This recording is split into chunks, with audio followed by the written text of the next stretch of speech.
वास्तविक माणूस प्रत्यक्षात कधीच नकारात्मक मागणी करत नसतो, पण अप्रत्यक्ष रूपात तो निसर्गाला चुकीचे आदेश देत असतो. एका उदाहरणातून हे समजून घेऊया. मग तुम्ही हे उदाहरण तुमच्या जीवनाशी पडताळून पहा आणि समजून घ्या की तुमच्या जीवनात ज्या नकारात्मक गोष्टी घडल्या त्यामागे तुमचे कोणते विचार कारणीभूत होते का? उदाहरण बघूया. एक गृहिणी घरात काम करत असते. नकळत तिच्या मनात विचार सुरू होतात, सगळं काम तर मलाच करावं लागतं. लहानपणी आईवडिलांचं ऐकावं लागायचं आणि आता सासूचं.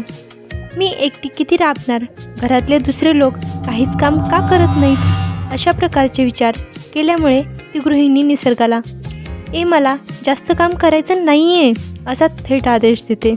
खरं तर ही ते जाणून बुजून नाही करत, घरातल्या कामांनी ती वैतागलेली असते. हे विचार तिच्या मनात येत असतात. थोड्या वेळानं भाजी चिरता चिरता तिचं बोट सुरीनं कापतं आणि बोटातून रक्त वाहू लागतं.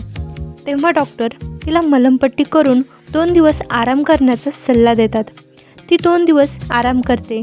आता तिला जर विचारलं, सुरीनं आपलं बोट कापलं जावं अशी तुझी इच्छा होती का, तर ती म्हणेल, मी काही मूर्ख आहे असा विचार करायला. पण लक्षात घ्या, तिला सतत काम करावं लागू नये यासाठी निसर्गाने अशी व्यवस्था केली. या उदाहरणांवर मनन करा आणि रोज तुम्ही काही ना काही पाहत, ऐकत आणि त्यावर काही विचार करत निसर्गाला कोणते कोणते आदेश देत असता हे समजून घ्या.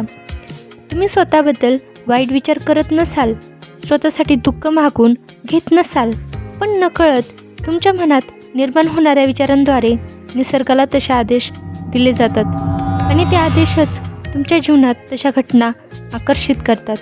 म्हणून नेहमी सकारात्मक गोष्टींवर फोकस ठेवायला हवा.